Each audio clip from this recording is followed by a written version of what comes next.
Bienvenidos a todos los que estáis aquí 14 de diciembre y también bienvenidos los que nos estáis viendo desde el canal de YouTube.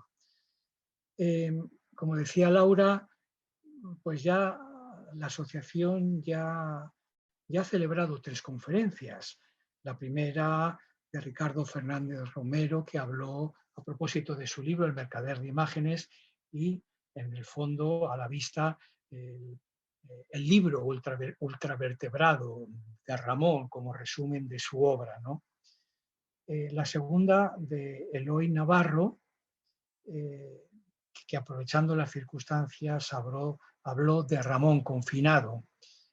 Era un poquito el título engañoso, porque más que Ramón confinado era el confinamiento en la obra de Ramón.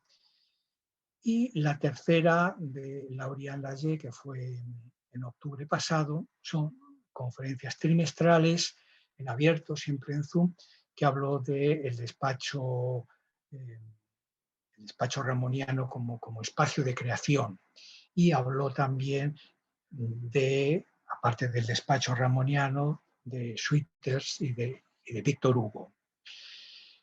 Pero hoy tenemos a Humberto Huergo, que ya por sí solo justifica, cuando se apunte, que la asociación Ramón Gómez de la Serna es internacional, porque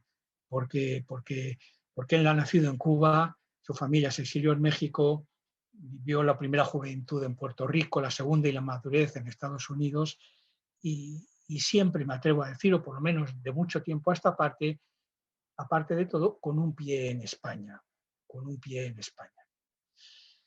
Humberto se licencia en la Columbia University en Nueva York, luego se doctora en Princeton y lleva 30 años dando clase en el departamento de español de Carleton College.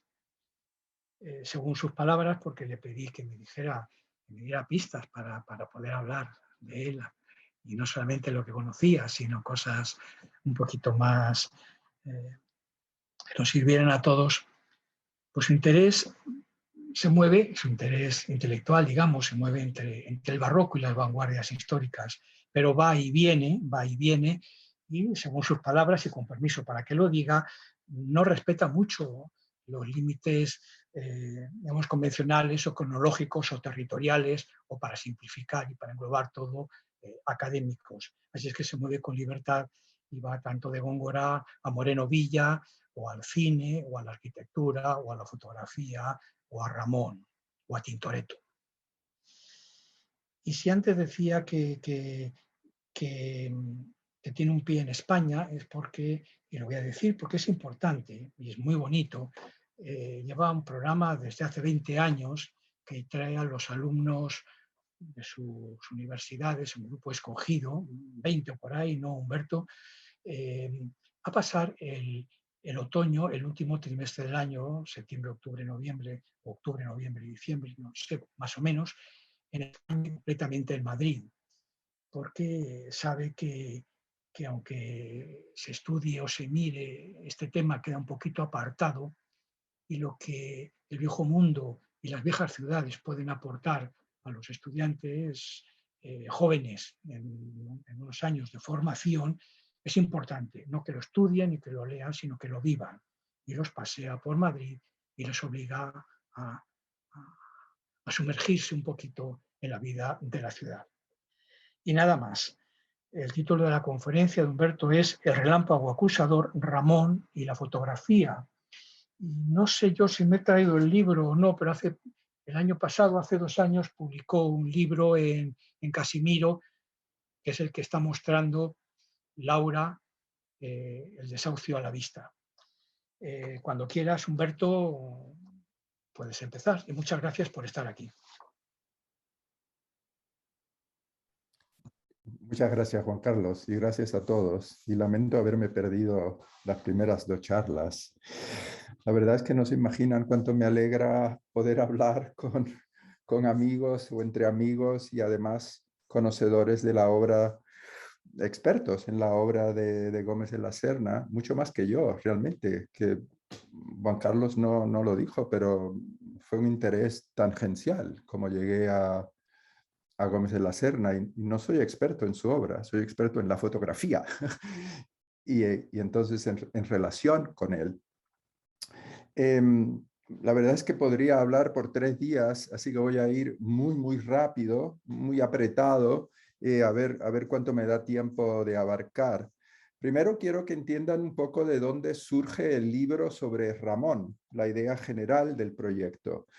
Luego me gustaría centrarme en el lugar de Ramón dentro de ese proyecto y describir un poquito el corpus fotográfico, digamos, que he manejado. Luego las revistas que más influyeron en su teoría de la fotografía y de las que, bueno, las pirateó, vamos, sacó decenas de fotos de ellas, todas revistas extranjeras y algunas muy poco conocidas.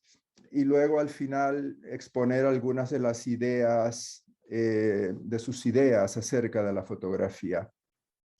El proyecto general realmente yo empecé estudiando la teoría fotográfica de la España de entreguerras, porque quería llenar los blancos que encuentro que todavía existen en la historiografía actual sobre la fotografía de entreguerras, que se centra casi exclusivamente en Cataluña. Y tanto fotógrafos como escritores los conocemos, Català i Pic, Martí Casanova, Sebastià Gage y todo ese grupo, como si en la capital de la Segunda República no se hubiese reflexionado sobre la fotografía. Estoy pensando en concreto en 2 libros que ya son hoy clásicos sobre el tema. El primero es Las vanguardias fotográficas en España, de Juan Naranjo, y el segundo, Aspectos de las vanguardias fotográficas en España, de Fontcuberta y Marilou Sujet. Si los hojean, descubrirán con perplejidad que Ramón ni siquiera figura en el libro, cuando sin la menor duda es el crítico más audaz, digamos, de teoría fotográfica. En España, sin la menor duda, y cuidado, sino también en el resto de Europa, y no lo digo hiperbólicamente. No mencionan ni a Ramón, en absoluto, ni a muchos de los críticos de fotografía de su entorno. Y voy a mencionar rápidamente para que tengan una idea de algunos títulos que continúan inéditos y a ver si me decido a publicarlos de una vez. Lista rapidita. El fotógrafo perverso, de Joseph Carner, del 27. Madrid como obra de arte, de Luis Bello, del 30. Una decena de artículos de Manuel Abril escritos entre los años 1926 y 1935. Digo una decena y no solo las nuevas tendencias del arte actual de la fotografía, que es el único que recogen Naranjo y Fontcuberta. Escribió al menos 10 artículos más sobre la fotografía.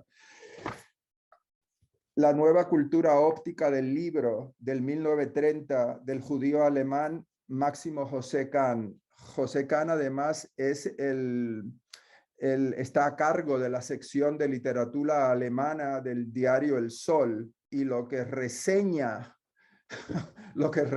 ese señor estaba a la orden del día.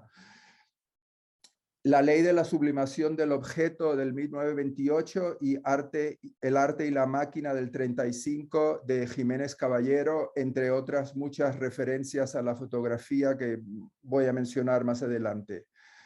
Al margen de un libro sobre arte popular del 1930 de Fernando Vela, esto es sobre la fotografía de José Ortiz Echagüe. Perfección y muerte de la fotografía del 35 del filósofo José Ferrater Mora. Y el título nada más, Perfección y muerte de la fotografía, lo dice todo. La perfección es la muerte de la fotografía. Si quiere mantenerse viva, será mejor que no alcance la perfección. Una idea común, digamos, a Gómez de la Serna. ¿Cómo veo y ejecuto la fotografía del 35 del fotógrafo Cecilio Paniagua? Ultramundo de la fotografía del 36 de Vicente Salas Viu, autor prácticamente desconocido. Hay otros, pero esto les da una idea de lo incompleto que es el panorama actual sobre las fotografías de vanguardia que manejamos. Dentro de ese grupo de gente, descuella desde luego Ramón, no tiene paralelo, y tiene un corpus muy vasto de sus escritos sobre fotografía que no se pueden llamar, no sé qué son, artículos, notas sueltas, memorias, cuentos, todo mezclado a la vez. Fácilmente más de 30, menciono rápidamente algunos, todos inéditos, menos uno, bueno, inéditos los he sacado en el libro, pero todavía queda mucha obra sin recoger. Primero, para que tengan una idea desde cuándo viene escribiendo sobre la fotografía. Los juguetes de las fotografías del 1920, retratos de criminales del 22, los retratos verbeneros y los crímenes del 23, los Kodak y los álbums del 23, fotografías de día gris del 23, fotografías de las nubes del 23, foto ante el magnesio del 24, la fotografía prohibida del 24, fotógrafos ambulantes del 26, postales bordadas del 27, el retrato más alegre en el día más triste del 29, París, fotógrafos nuevos del 30, fotografías callejeras, ya ahora publicado en Buenos Aires en el 45, y en Buenos Aires también la daguerromanía de 37 sobre los daguerrotipos de Daguerre. Estos son artículos enteros sobre el tema, o cuentos, o pedazos, o cosas.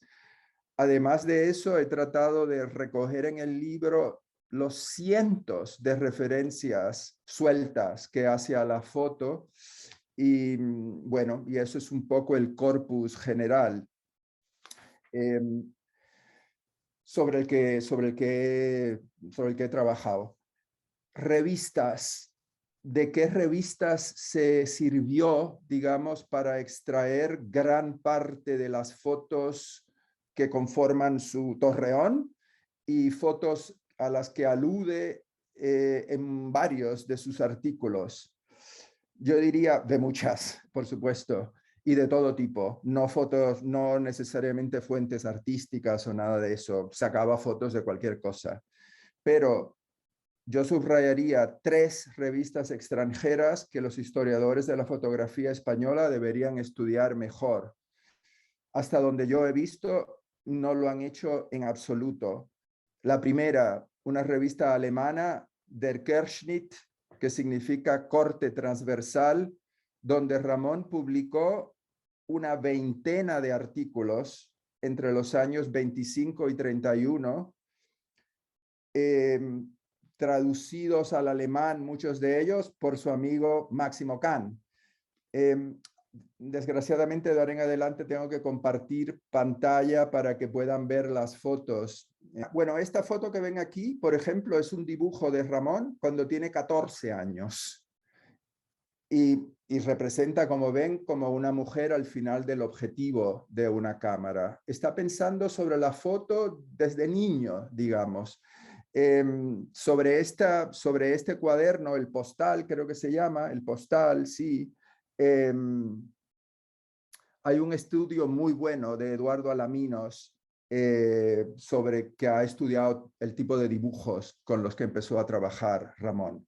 El Querschnitt, del Querschnitt, alemana, escogí el número con portada española porque la revista le dedicó al menos 2 números íntegros a los autores españoles. En esta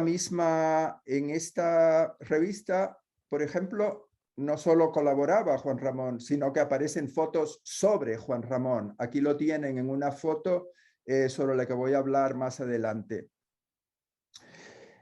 Segunda revista, la revista francesa Bifur, escrito de ese modo, B-I-F-U-R, o sea, de bifurcación, de la que era además consejero editorial, Ramón, junto con James Joyce, Gottfried Benn y el poeta imaginista estadounidense William Carlos Williams, de madre puertorriqueña, por cierto, entre otros escritores de renombre internacional. En Before también publicó una foto suya, quiero decir, hecha por él. La copia que tengo es pésima, pero aquí pueden verlo. Recogió tarjetas postales, tema que le interesa mucho, sobre cantaoras y bailadoras españolas y las firma. Simplemente lo que quiero que piensen sobre esto rápidamente es, noten desde el principio lo que entiende por fotografía de vanguardia. Quiero decir, hay pocas revistas más rompedoras que Before, era la crème de la crème. No le interesó hasta muy tarde, o en general no le interesa la fotografía de vanguardia. Si por eso entendemos la fotografía neo-objetivista o la fotografía surrealista, siempre mantuvo, lo que le interesa es el documento, la fotografía barata de prensa, etc. Yo diría en términos generales que no le interesa la fotografía de vanguardia, sino lo vanguardista de cada fotografía, de toda fotografía. Tercera revista de esta revista, Variété, es belga. Variété se publica entre el 28 y el 30, poco conocida. Por favor, estudien Variété. Esa revista la sacó decenas de fotos de ellas. En esta revista se publica una traducción al francés de un capítulo de La Quinta de Palmira, número 1, pero para Ramón sobre todo fue importante el acervo fotográfico de la revista. Repito, recortó, pegó y describió muchas de las fotos de la revista Variété, sin mencionar nunca la fuente. Luego les voy a mostrar algunas. Un dato también importante a tener en cuenta aquí, los fotógrafos de Before y de Variété no son neo-objetivistas ni surrealistas a la manera de Man Ray, digamos, ese tipo de surrealismo lírico, todavía artístico, etc. Sí hay una que otra foto de Reinhard Spacht, que es el autor del Mundo es Bello, o sea, el padre de la fotografía neo-objetivista, pero no son los fotógrafos de la casa. Los fotógrafos de la casa son Élie Lothar, y este es el tipo de fotografías de Élie Lothar. Élie Lothar va a ser en el futuro el camarógrafo de Buñuel en Las Urdes. Y el otro fotógrafo que figura mucho es Germán Krull. En pantalla les muestro esta foto de Lothar y esta otra retrato de Lothar sobre el que Ramón escribió, sin mencionar a quién se refiere, lo siguiente, y aquí tienen la cita. Se refiere a esta foto en particular. La máquina del fotógrafo nuevo no es una enorme máquina, no, es una maquinita, sino una máquina pequeña con un objetivo de microscopio cruzado de telescopio, camina con una maquinita por en medio de la realidad más cotidiana y a lo mejor se para ante lo más simple, desnuda su placa y abre el obturador unos segundos. De estos momentos en que sorprende la vida, el fotógrafo nuevo brotan problemáticas imágenes, enrevesamientos que nos admiran, sesgos de lo real que no habíamos previsto. Si yo tuviera que escoger un fotógrafo de vanguardia afín a Ramón, escogería a Lothar. Con esto quiero decir de nuevo el surrealismo de la abyección, el surrealismo documental de Bataille en la revista Document, precisamente, documentos, no el surrealismo publicitario o que se prestó inmediatamente a la publicidad de Suger, Man Ray y, digamos, todos los modelos de la vanguardia catalana, en particular Català y Pic, y del resto de la vanguardia española.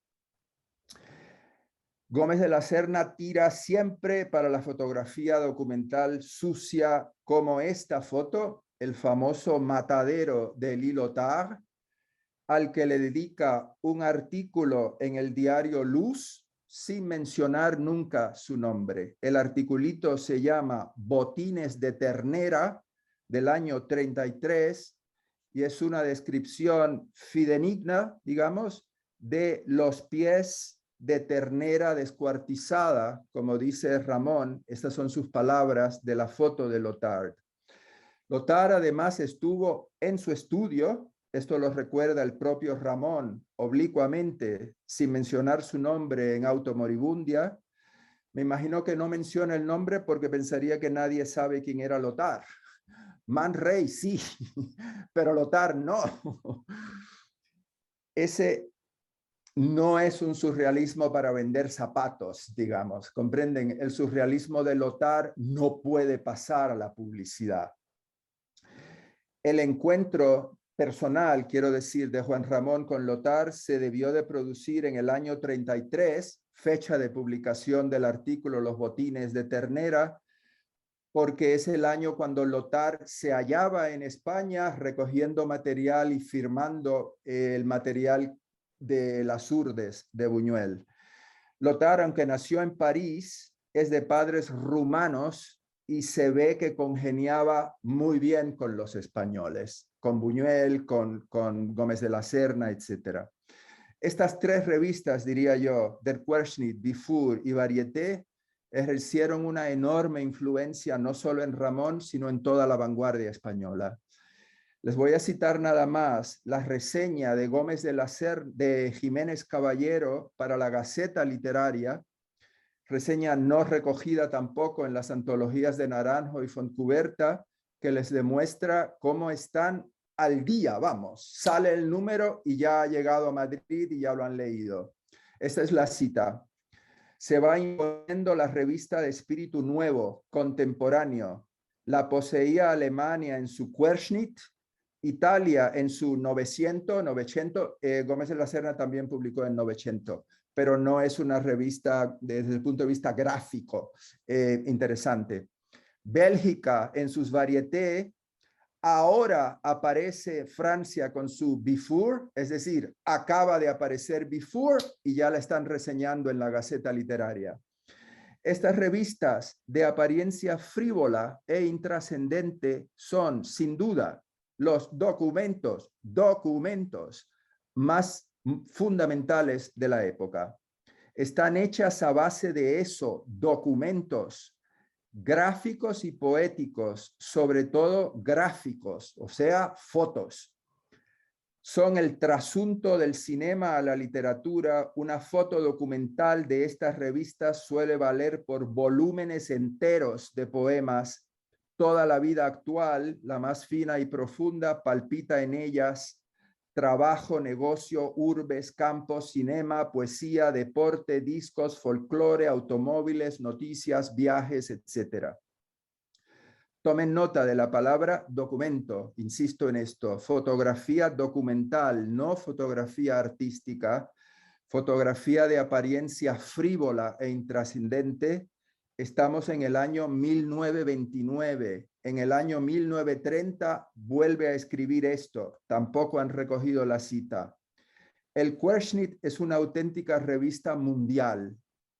Opera con ángulos. Ángulos es el nombre de la serie de artículos de Ramón sobre la fotografía. Opera con ángulos y visiones insospechadas del planeta. Tiene ese sentido germánico de lo descoyuntado y de lo profundo que constituye la esencial originalidad alemana. Su sistema de cazar fotografías heterogéneas ha producido ya toda una escuela de la que Bélgica, o sea, Variété, Francia, o sea, Dufour, y otros países dan vivas muestras. La maravilla de lo fotográfico adquiere en las manos del Querschnitt una trascendencia inusitada. Tan pronto investiga fenómenos rusos como pueblos negros, como desnudos de mujeres, como perros, artistas, reyes, pinturas, poesía. Ha mezclado lo informativo, exprimiendo su poesía con la poesía exprimiendo su información. Una vez más, lo informativo, la poesía extraída de lo informativo. Y un método que ya ha hecho escuela, dice, cazar fotografías heterogéneas. Esto es clave y toda mi charla se va a centrar, si quieren, en este principio nada más. El quid del asunto no es la foto individual, ni mucho menos una foto estetizante, sea neoobjetivista o surrealista, fotos artísticas. El quid es el choque que se produce al cazar imágenes heterogéneas, sean o no artísticas. Si ojean del Querschnitt, verán que la inmensa mayoría de las fotos están emparentadas, o sea, son fotos pareadas. Aquí tienen una, se llama La Primavera, la foto de un mico, de un mono, expulgando a un perro lado a lado con la foto de una pareja en un coche sport. Otra, un ojo al lado de un tubo. Otra, ya está bastante bestial, se llama Recordatorio Amistoso. La foto de un tío con el cuerpo cubierto de tatuajes, lado a lado con la foto de otro tío con un chirlo sangriento. Entiendan ahora la foto de Ramón en el Querschnitt. Están haciendo una caza de imágenes heterogéneas entre, la foto se titula 4 humoristas latinos, o sea, Pierre Henry Camus, Gómez de la Serna, Dino Segre Pitogrilli y Massimo Bontempelli, lado a lado con un grupo de campesinos sardos. Ese es el montaje. Varieté es, dice Gash, muy parecida tipográficamente al Querschnitt, pero, ojo, dice mucho más aguda. Y en efecto es así. En pantalla vean algunos ejemplos de varieté. Botellas al lado de ojos de vidrio. El payaso Grock al lado de Sigmund Freud. Esta mala reproducción, pero una foto clave, se titula, lo que me interesa es el título, El milagro de una misma cosa. Y muestra a un guardia arrastrando a unos muñecos o unos cadáveres o algo al lado de 2 señoritas sentadas en un banco. O esta, Perder la cabeza, celebrada por Jiménez Caballero en otra de sus reseñas, y estas son sus palabras.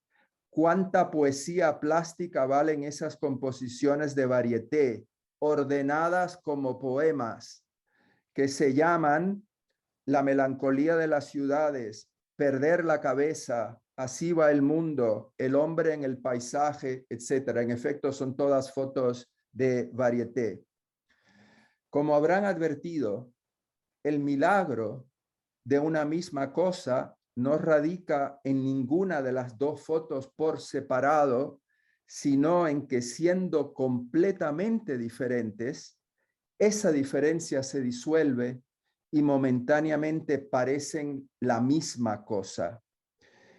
Este orden poético, esta relación estrictamente metafórica entre fotos en sí mismas banales, es lo que Gómez de la Serna llama el logaritmo, o sea, la elevación exponencial logarítmica de una imagen gracias a la desemejanza con otra, no gracias a la semejanza.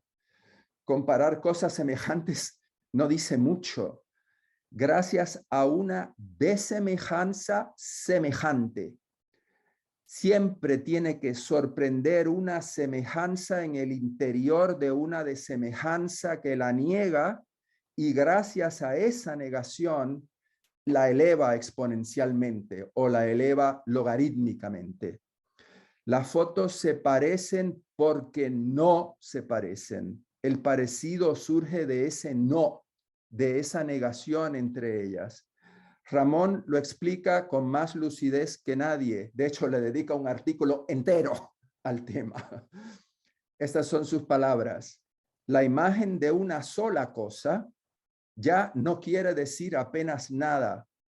Es necesario complicarla, injertarla en otras, herirla en el pecho.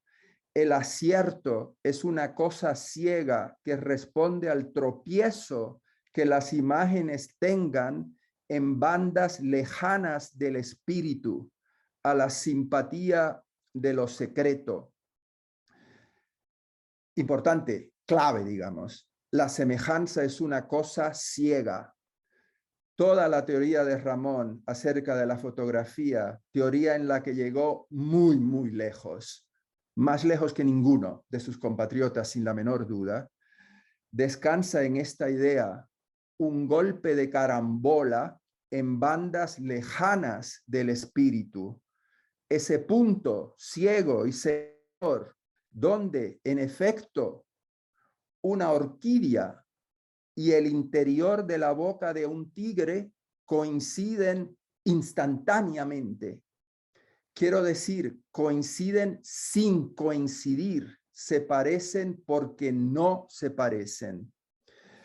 Si se creen que esto no tiene que ver con el famoso método paranoico crítico de Dalí, se equivocan. De hecho, la teoría sobre la fotografía que Dalí esboza en La fotografía pura creación del espíritu del año 27 se inspira directamente en el casamiento de imágenes heterogéneas que acabo de describirle. Las palabras de Dalí son estas. El claro retrato de una orquídea se une líricamente al interior fotografiado de la boca de un tigre, donde el sol juega a las 1000 sombras con la arquitectura fisiológica de la naringe. No es una idea de Dalí, como creen todos, incluso los especialistas de Dalí. Se ha limitado a describir fotográficamente 2 de las fotos aparecidas en el tomo 6, número 3, del año 26 de la revista del Querschnitt. Y entiendan ahora lo que significa el título de la revista Der Querschnitt, corte transversal, es decir, la semejanza oblicua entre 2 imágenes claramente desemejantes, un corte transversal a través de la noción de semejanza. La semejanza es ahora transversal, tiene que pasar por una negación. La fotografía no tiene que ser oscura, ni misteriosa, ni surrealista, ni nada de eso para ser ciega. Lo ciego es el logaritmo, la unión lírica, dice Dalí, la carambola entre bandas lejanas del espíritu, dice con mucha más agudeza Gómez de la Serna, entre imágenes perfectamente claras. La pintura no puede hacer esto. La pintura puede pintar o un tigre o una orquídea de tamaño natural, pero no puede producir el golpe instantáneo de carambola entre las dos, el parpadeo en el que la orquídea y la boca del tigre, la belleza y la violencia, se funden en una sola imagen, que es exactamente lo que trata de hacer Dalí con sus imágenes paranoicas. Imágenes que al menos yo encuentro aburridas. ¿Por qué? No es un procedimiento pictórico, no funciona bien en la pintura. Es un procedimiento netamente fotográfico. Los estamparios de Ramón responden a la misma poética que él viene practicando mucho antes de iniciar su colaboración en Der Querschnitt, que es del año 25. ¿Qué quiero decir con esto? No se trata de un collage o de un fotomontaje, como suele decirse y como él mismo dijo alguna vez. Gómez de la Serna no trocea las imágenes, no las mezcla. Todo lo que hace es ponerlas una al lado de la otra, sin trocearlas nunca, y de acuerdo a una lógica estrictamente poética que busca el milagro de la misma cosa, esto es, el milagro de la semejanza en el interior de la desemejanza. Y que además tampoco se molestó nunca en cazar fotos artísticas, entre comillas, artísticas. Más bien las repudiaba. Todo lo que le importaba era cazar cosas heterogéneas, punto. La calidad artística de la foto le tiene sin cuidado. Por ejemplo, esta es una foto artística, pero esta es una foto de prensa anónima recortada de un periódico. Les recuerdo ahora sus palabras de Ramón en el artículo Viaje alrededor de mi cuarto del año 36, muy tardío, donde alude a varias fotos provenientes de Varieté y de Der Querschnitt. Esta es su cita, esta es la de Dalí. Lo notable de este panorama forajido, dice, es que las estampas guardan su distancia y no se mezcla la escena del descarrilamiento con esa procesión que aparece a su lado. Solo a veces se crean remolinos que preside el azar y unas piernas con medias de seda parecen pertenecer a un grupo de señores con sombrero de copa. No negaré que al pegar mis recortes procuré a veces corregir la belleza de una cosa o su pretenciosidad, colocando a su lado otra cosa grotesca o fea, pero en general la suerte ha ido creando los contrastes. 1. No mezclar las imágenes, sino colocarlas una al lado de la otra de manera que choquen entre sí. 2. Corregir la belleza artística, sinónimo de pretenciosidad. ¿Por qué es pretenciosa la belleza artística? Porque no se desdobla, es decir, no se abre a una desemejanza que la hiera en el pecho, no es logarítmica. Insisto en esto, es esencial desinflar la pretenciosidad de la imagen y acercarla lo más posible a la insignificancia en el sentido literal de la palabra, hacer que casi no signifique nada, que sea una imagen totalmente idiota, mate, sin ningún interés, salvo su presencia muda. Si puedo, vuelvo sobre esto. Es verdad que a veces las imágenes forman un remolino y se mezclan, como dice Ramón, pero esa no es la intención de Ramón. Su intención es el milagro de lo mismo en lo otro. A al lado y en contra de B, como dice él mismo muchas veces en ese artículo. Un niño que duerme y a su lado un cocodrilo saliendo de un huevo. Un paisaje de verano al lado de un paisaje de invierno, etc. Es un orden paratáctico en vez de hipotáctico o subordinado. Paratáctico quiere decir A al lado de B, al lado de C, al lado de D, sin ningún tipo de subordinación, sin collage, sin mezcla. Entiendan bien por qué. Si mezclo las imágenes, se pierde su individualidad y se pierde el choque entre imágenes contrapuestas. En otras palabras, no quiero un tigre con cabeza de orquídea. Se pierde la semejanza de semejante. Quiero un tigre al lado de una orquídea de acuerdo a un orden paratáctico sencillo, muy simple.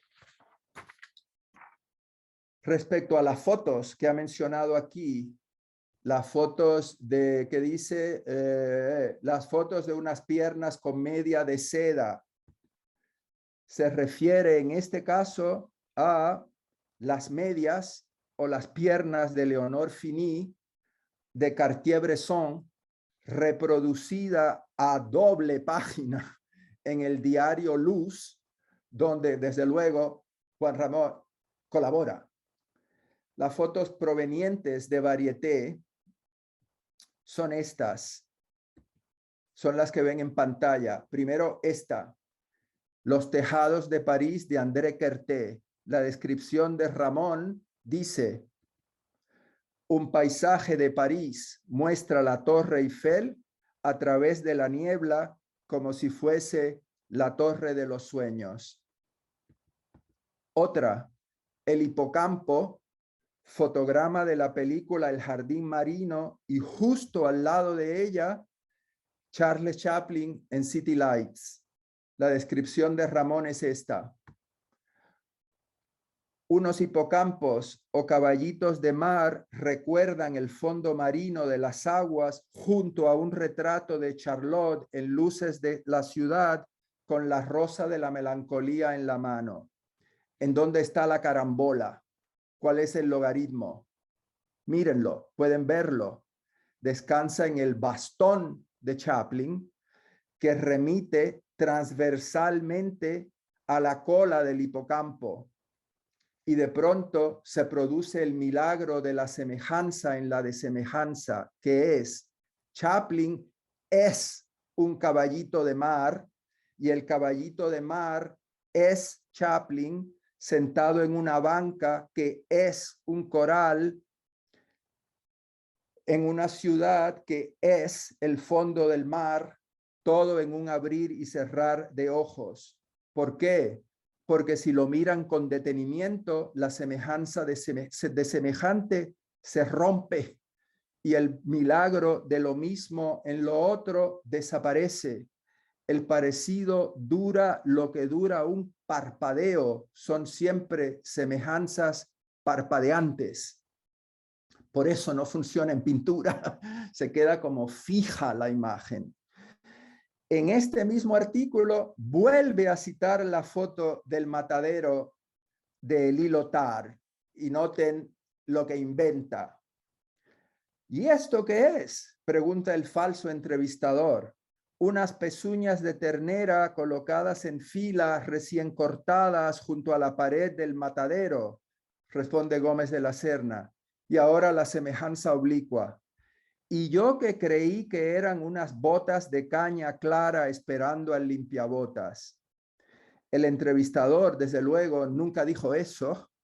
Lo dice el propio Gómez de la Serna para que entendamos que las pezuñas de ternera encierran dentro de sí la semejanza con unos botines de caña. Es decir, la semejanza o la desemejanza ahora no descansa en dos imágenes contiguas, sino en el interior de una misma imagen, como si la imagen se desdoblara. Son unas pezuñas de ternera y por debajo de esta son unos botines. Esto es lo mismo que decir: no quiero la pretenciosidad de los botines. Quiero que al ver los botines te des cuenta que son unas pezuñas de ternera. Ahora véanlo en una greguería de Ramón del año 1917, o sea, 20 años antes de que Élie Lothar esté en el panorama. Los botines son feos, majaderos, de una presunción animal, porque dan al pie una apariencia de pezuña, una estructura de pezuña. ¿Qué quiere decir esto? No le debe nada a Élie Lothar, ni a la foto moderna. Todo lo que ha hecho Lothar es confirmar su propia visión. Una pezuña de ternera es y no es un botín. Por eso el interés de Gómez de la Serna en Élie Lothar es como si dijera: tío, tú eres igual que yo, salvo que yo lo vengo haciendo muchísimo antes que tú. Paso rápidamente al caso de Landru para que vean cómo funcionan las desemejanzas de otras maneras. El mecanismo de la foto es muy parecido. se trata de un retrato doble del asesino en serie Landru, es decir, dos momentos distintos del mismo Landru. La descripción de Ramón es esta. En un muro aparece la fotografía de Landru, de smoking, al lado de su última amada, la que se salvó de la muerte. Landru mató a no sé cuántas mujeres, es un caso célebre en Francia, 20 o un montón, era un asesino en serie. La que se salvó de la muerte, y a su lado hay otra fotografía, del mismo Landru, en que por medio de un ensanchamiento de su rostro, obtenido mediante un objetivo especial, se ve lo que tenía de gorila criminal. Pueden ver el mecanismo. Landru no es Landru. Igual que hay dos botines, el calzado y las pezuñas de ternera, hay dos Landru, Landru de smoking y el gorila criminal Landru, el hombre de sociedad y el asesino en serie. La fuente de esta foto es un artículo sumamente curioso de Pierre Abraham, publicado en la Nouvelle Revue Française del año 34 y titulado Une figure de visage, un rostro, dos caras, donde ya pueden ver la idea de la duplicación de la imagen. No puedo detenerme ahora a comentar la teoría de Abraham. Es fascinante y Ramón no es el único que se percata de ello. Hay otros artículos que copian el mismo artículo. Pero rápidamente para que entiendan lo que hizo este señor. Esta es la foto verdadera de Landru. Lo que hace Abraham es dividirla en dos. ¿Y qué hace? Va a pegar el lado derecho con el lado derecho y el lado izquierdo con el lado izquierdo. Y lo que viene a decir es, literalmente, de hecho Ramón lo ha citado, la frase gorila criminal, parecido simiesco, todo eso está en Abraham. Lo que viene a decir es, debajo de este señor, si recompongo la foto, va a aflorar este otro señor, va a aflorar este gorila. De lo dicho hasta aquí nada más, quiero que se desprendan dos axiomas de la teoría fotográfica de Ramón que me hubiese gustado explicarles en detalle, pero no me da el tiempo. Uno, el parecido lejano. Y dos, la fotografía delatora. ¿Qué quiero decir con esto? El parecido nunca puede coincidir consigo mismo. No puede ser cercano. Tiene que desdoblarse en acto o en potencia. Desdoblarse en acto es cuando pongo dos imágenes distintas, una al lado de la otra, de manera que sin dejar de ser distintas descubran un parecido relampagueante. Se trata del logaritmo de la orquídea y el interior de la boca del tigre. En cambio, la fotografía delatora, eso es en acto. En potencia, ¿qué es? Cuando el desdoblamiento es interior a la imagen, como una especie de subsuelo de la imagen, o como una dimensión latente de la imagen que apunta en otra dirección. La fotografía delatora es una frase de Ramón que resume la esencia criminal de la imagen. Por eso llamé a la charla, pensaba que iba a detenerme en esto, el relámpago acusador. Una foto es un relámpago acusador. ¿Qué es la foto para él? Toda foto es la huella de un crimen, es decir, la huella de una desemejanza que desmiente la ilusión del parecido. ¿Qué hace la foto? Delatar el crimen y decir, ¿te crees que son unos botines? Pues mira bien, son unas pezuñas de ternera. O bien, ¿te crees que ese señor de vestido de smoking es un ciudadano honrado? Te equivocas, es un asesino en serie. La esencia de la foto es el mal, atar una culpa. Él lo llama siempre infraganti. la fotografía sorprende infraganti, una culpa inscrita en la imagen. Pueden ver claramente la relación, aquí tienen de nuevo la foto del androide vestido de smoking al lado de la mujer. Pueden ver claramente la relación entre la fotografía y la novela de detectives, o entre el fotógrafo y el detective.